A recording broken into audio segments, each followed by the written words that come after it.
Senang berjumpa dengan Bapak. Terima kasih. Bagaimana kabarnya Bapak? Baik, sehat. Baik. Baik Bapak, kita langsung saja pada pertanyaan. Selama ini kira-kira Bapak dapat mengidentifikasi kasus-kasus yang merupakan dilema etika atau bujukan moral? Baik, kasus yang diidentifikasi itu yang terjadi di sekolah kita yang diidentifikasi itu bully, vandalisme, kekerasan fisik atau kekerasan verbal, kasus asusila, moral, kenakalan, tawuran, atau minuman keras. Kasus-kasus yang kita identifikasi di sekolah kita. Baik Bapak, selama ini kira-kira bagaimana Bapak menjalankan pengambilan keputusan di sekolah ini, terutama untuk kasus-kasus yang tadi Bapak sebutkan, di mana kasus-kasus itu memiliki dua kepentingan yang sama, artinya sama-sama benar ataupun sama-sama mengandung nilai kebajikan. Ya, artinya di sini saya memilah, artinya dengan melihat dari setiap kasus itu mana yang biasa, yang dianggap bahwa itu sesuai atau itu memang diikuti dengan perkembangan usia siswa, dalam arti mereka dari usia anak menuju usia remaja. Terus kedua, itu kita melihat dengan dampak dari sebuah kasus. Kalau memang kasus mau benar-benar berdampak buruk atau berdampak fatal untuk bagian lain, dan itu yang perlu segera diatasi. Ya. Lalu bagaimanakah langkah-langkah yang Bapak ambil selama ini atau prosedur seperti apa untuk menangani kasus-kasus tersebut? Langkah-langkahnya. Langkah-langkah itu yang pertama itu kita mencermati betul, mencermati kasus itu. Terus yang kedua, kita melibatkan semua pihak, dalam arti bahwa guru-guru, pegawai, tenaga pendidikan, semua kepentingan yang ada dalam sekolah harus dilibatkan, dan juga kita juga bisa melibatkan pihak ketiga, dalam arti seperti polisi atau medis atau kesehatan itu, kita bisa libatkan, dan juga dengan orang tua juga penting, ya, seperti itu.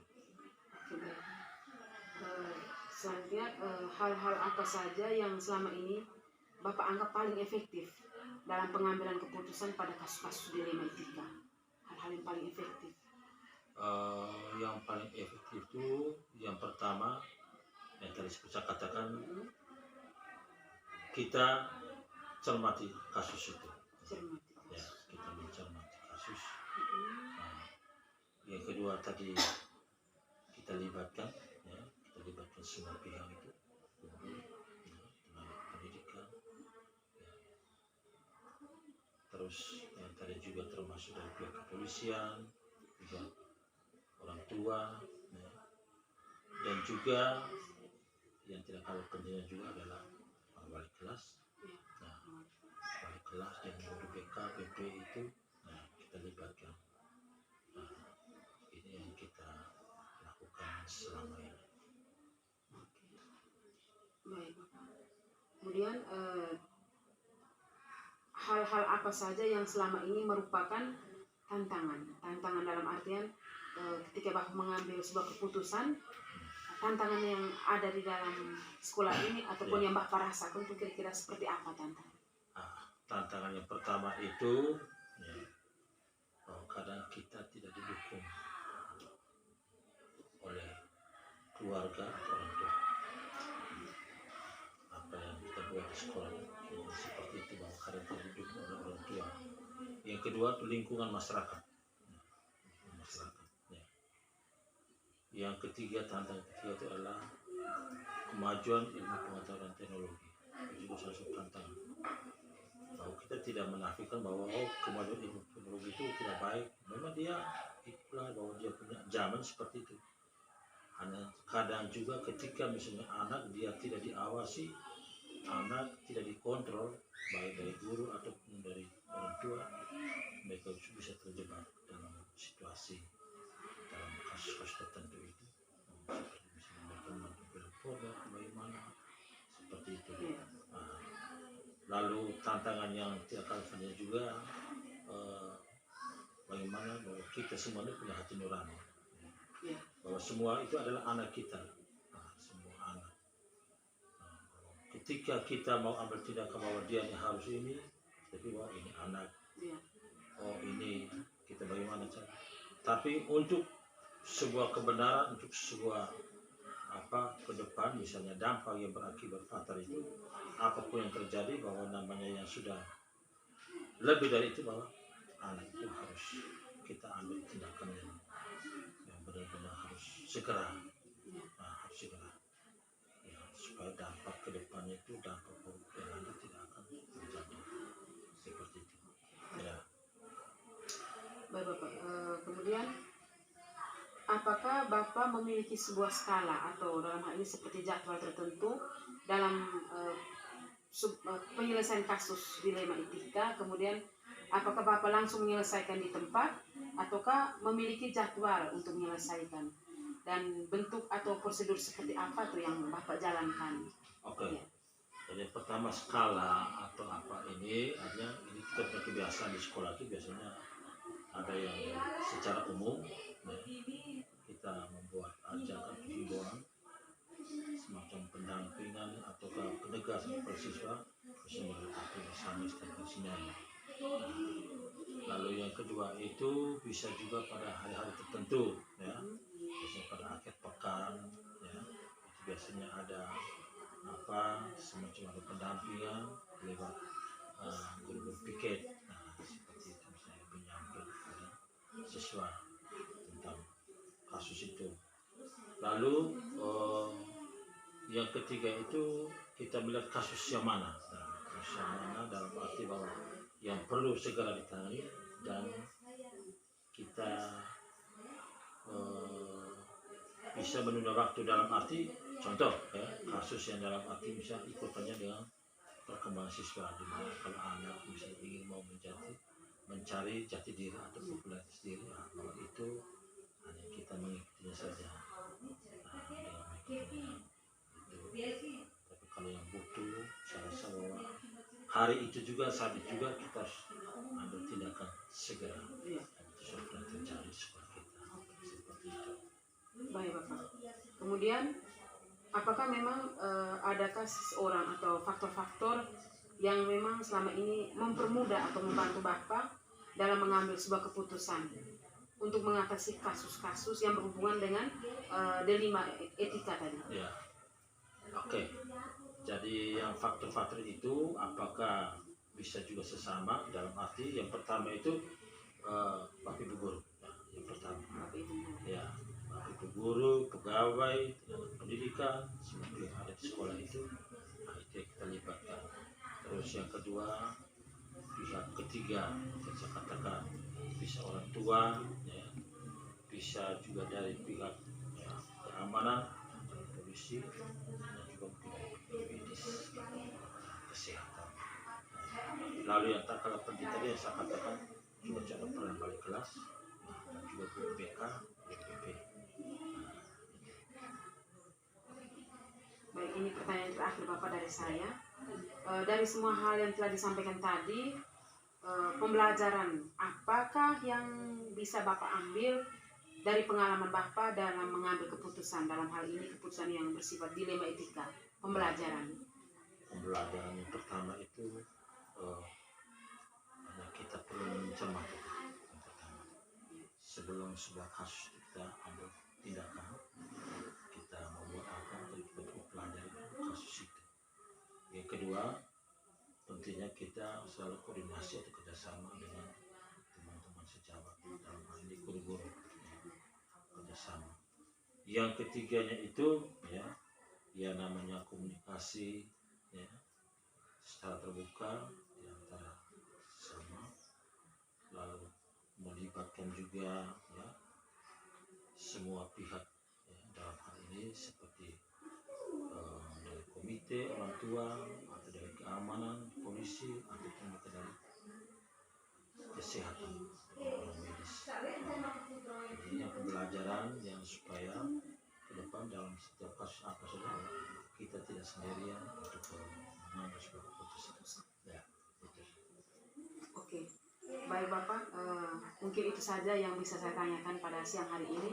Semoga informasi dari hasil wawancara yang terjadi pada siang hari ini senantiasa memberikan banyak dampak positif untuk saya, di mana memiliki manfaat juga untuk saya jika di kemudian hari saya menjadi guru penggerak, karena sekarang baru calon penggerak. Oke, terima kasih. Iya Pak. Selamat siang. 3. Selamat pagi Bapak. Selamat pagi. Senang berjumpa kembali dengan Bapak Sekolah SMP Negeri 1 Mere.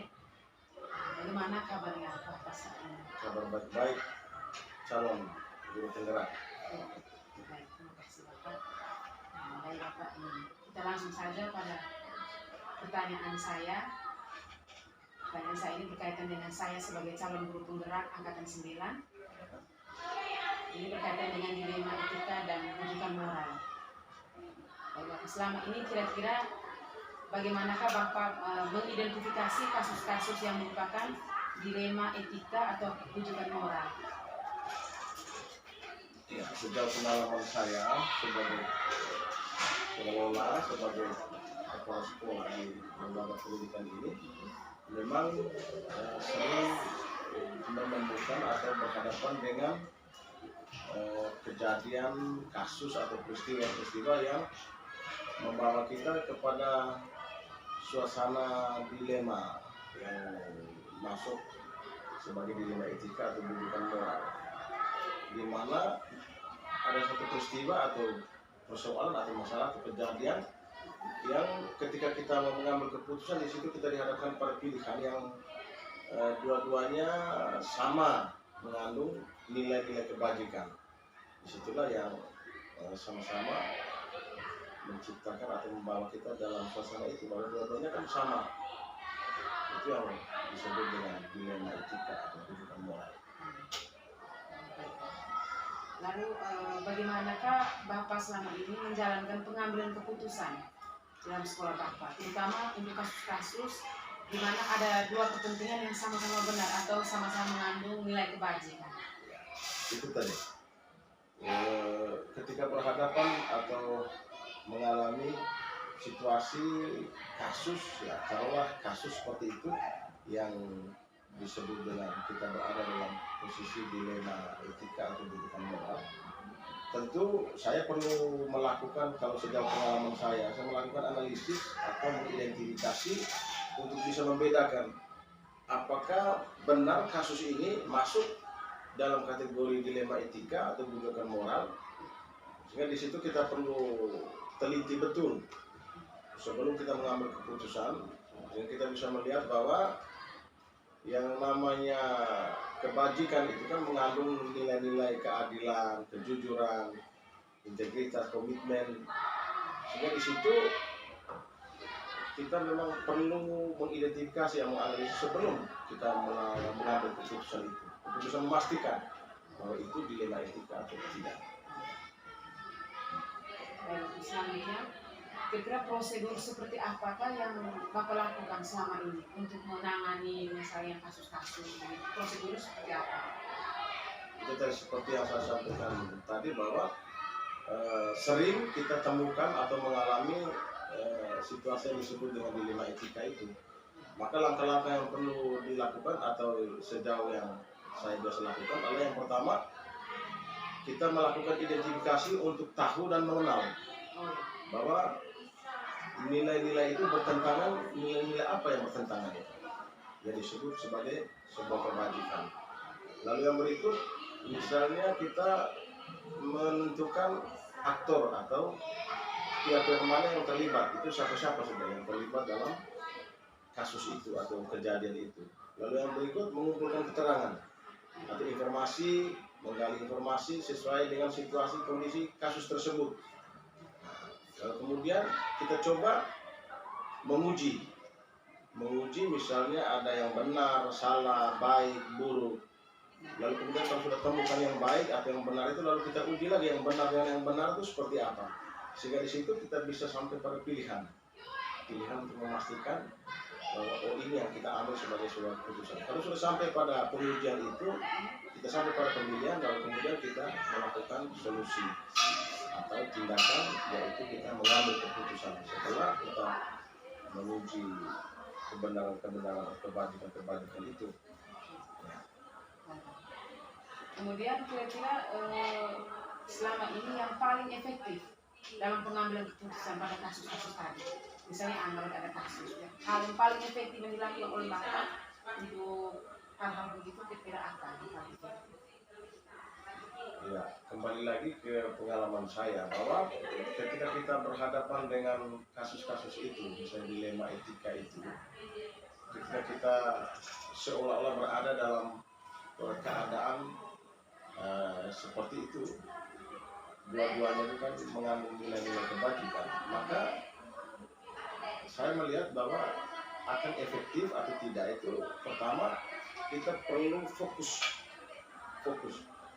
pada apa? Fokus pada apa yang menjadi tujuan bersama. Kita tidak bias kemana-mana, bahwa ini yang menjadi tujuan bersama dan untuk demi kebaikan untuk semua orang. Tentu selalu saja ada sudut pandang, ada cara pandang, atau ada asumsi, atau ada pikiran, ada pendapat yang berbeda satu dengan yang lain, atau juga pendapat kita sendiri. Karena kita sendiri terbeban dengan perasaan kita sendiri, bahwa pikiran kita sendiri bahwa oh tidak mestinya seperti ini. Tetapi apabila kita fokus betul pada apa yang menjadi tujuan bersama, maka itu yang bisa mengarahkan kita sampai pada keputusan bahwa demi tujuan bersama itu yang dianggap sebagai kebaikan untuk semua orang, kebaikan diterima oleh semua orang, maka itu yang kita lakukan. Kalau kita fokus di situ, maka putusan itu akan efektif. Baik. Kemudian selama ini yang merupakan tantangan dalam pengambilan keputusan pada kasus-kasus dilema kita. Ketika ada tantangan, ketika menemui kasus, apakah ada tantangan?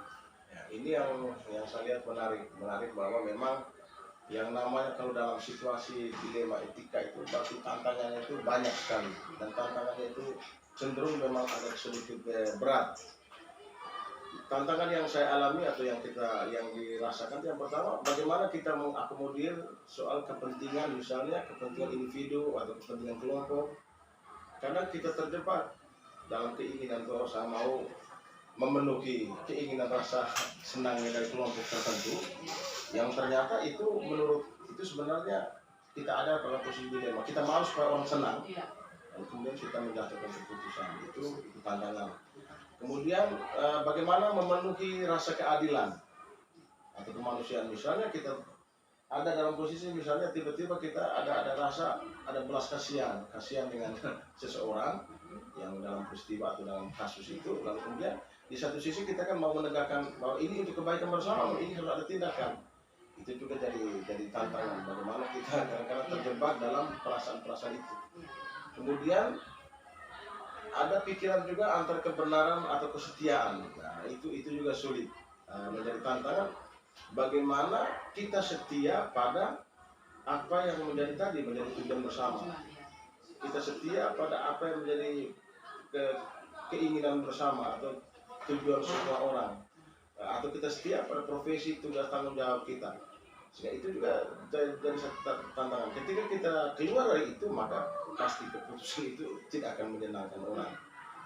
Lalu kemudian ada pertimbangan soal, kadang kita mau supaya ada keputusan cepat, tetapi terkadang kita mau cepat-cepat ada keputusan, tetapi ternyata keputusan itu hanya sifatnya hanya untuk kepentingan saat ini, jangka pendek misalnya. Tetapi tantangan lain bahwa ternyata kalau di jangka panjang keputusan itu misalnya bisa mengorbankan orang yang menerima keputusan. Sehingga ada tantangan itu, bagaimana mempertimbangkan antara kebutuhan jangka pendek dan kebutuhan yang jangka panjang. keputusan itu minimal dia bisa memenuhi rasa itu baik saat ini maupun ya akan datang. Kemudian kira-kira Bapak memilih sebuah skala atau jadwal tertentu dalam sebuah tempat atau memiliki sebuah jadwal untuk menyelesaikannya. Bentuk atau prosedur seperti apa yang Bapak jalankan? Ketika ada peristiwa itu memang biasanya ada jadwal atau ada waktu tertentu yang kita siapkan untuk menyelesaikan kasus atau peristiwa dengan mengikuti prosedur-prosedur yang sudah dijelaskan tadi atau langkah-langkah tadi. Tetapi kadang juga ada kasus-kasus tertentu yang membutuhkan misalnya keputusan yang segera atau penanganan yang cepat, yang kita tidak bisa menunggu bahwa nanti jadwalnya misalnya pada minggu sekian atau pada hari ini, hari kapan itu bisa yang dijadwalkan itu. Ada juga kasus-kasus yang membutuhkan itu segera diatasi. Tetapi kita tetap pada itu bisa diselesaikan langsung pada di tempat itu atau pada saat itu, tetapi tetap juga dengan mengikuti langkah-langkah tahapan prosedur-prosedur tadi, menggali informasi, mengumpulkan para pihak, lalu kemudian sampai pada kita menentukan keputusan baik atau tidak baik. Kemudian apakah selama ini adakah seseorang atau faktor-faktor apa begitu yang selama ini bisa mempermudah atau membantu Bapak dalam mengambil sebuah keputusan dalam kasus-kasus tertentu? Faktor itu faktor yang membantu lah, yang mempermudah. Itu saya lebih melihat soal faktor internal kita, bahwa kita sendiri harus seorang pemimpin pembelajar atau kepala sekolah itu kemudian dia punya kesadaran penuh, punya pengelolaan diri yang baik, kesadaran sosial emosional yang tenang, sehingga hal-hal itu bisa membantu kita untuk mengambil sebuah keputusan. Artinya keputusan yang dibuat itu kita sadar sepenuhnya bahwa itu adalah pilihan yang baik. Jangan sampai putusan itu justru membawa kita pada situasi-situasi yang dilema yang lain lagi. Tapi benar bahwa kita sadar penuh, kita punya disposisi kesadaran diri yang kuat, pengelolaan diri yang kuat, sehingga kita tidak mengambil keputusan karena emosi, karena lain-lain, tapi kita sadar penuh bahwa itu adalah pilihan terbaik untuk kebaikan bersama. Seperti itu. Ini pertanyaan terakhir Bapak. Dari semua hal yang telah disampaikan tadi, pembelajaran apakah yang Bapak petik dari pengalaman Bapak dalam mengambil keputusan dilema etika? Ini soal apa manfaat ya, pelajaran. Sebagai pemimpin dengan mengambil keputusan yang dalam posisi-posisi yang kita mengalami dilema apa etika itu, bahwa pengambilan keputusan, saya belajar bahwa pengambilan keputusan yang tepat itu berpengaruh sangat positif terhadap masa depan baik guru ataupun siswa ataupun lembaga pendidikan ini, bahwa keputusan yang tepat itu berpengaruhnya sangat baik. Tetapi kalau keputusan itu salah atau keliru, itu bisa menghancurkan masa depan dari peserta didik atau guru misalnya. Setiap keputusan yang diambil itu, saya belajar itu bahwa setiap keputusan yang diambil seyogianya itu atau sebaiknya itu dia bermanfaat dan bisa memotivasi orang tersebut untuk bisa menata hari-harinya, menyongsong hari-hari masa depannya lebih baik. Saya kira itu pelajaran yang bisa saya dapat dari ketika melakukan atau mengambil keputusan dalam posisi yang dilema. Oke, baik Bapak. Saya setelah mendengar jawaban dari Bapak dari pertanyaan yang saya ajukan tadi, saya merasa sangat luar biasa sekali, di mana ternyata menjadi pemimpin itu kita memang harus mengalami kasus, kemudian banyak dilema, baik itu dilema etika maupun rujukan moral, dan memang kita harus teliti benar bagaimana caranya untuk kita memilah untuk itu juga kan termasuk berlaku juga untuk kita bapak ibu guru. Guru di kelas kan pasti akan menghadapi situasi dilema etika seperti itu. Itu banyak sekali ketika kita sedang melakukan pembelajaran, pasti akan mengalami. mengalami bagaimana kita seolah-olah berada pada posisi yang dua-dua memiliki kebaikan yang sama. Ya, akan kita alami sehingga tinggal kita bagaimana disposisi kesadaran penuh kita untuk bisa menjatuhkan suatu putusan yang tidak mengecewakan, tetapi tetap bisa memberi motivasi atau memberi arahan yang baik untuk peserta didik itu. Baik Bapak, kalau begitu saya mau izin. Terima kasih Bapak atas waktunya. Profesiat, selamat sukses, semoga menjadi juru penggerak yang terus bergerak. Ya, terima kasih Bapak.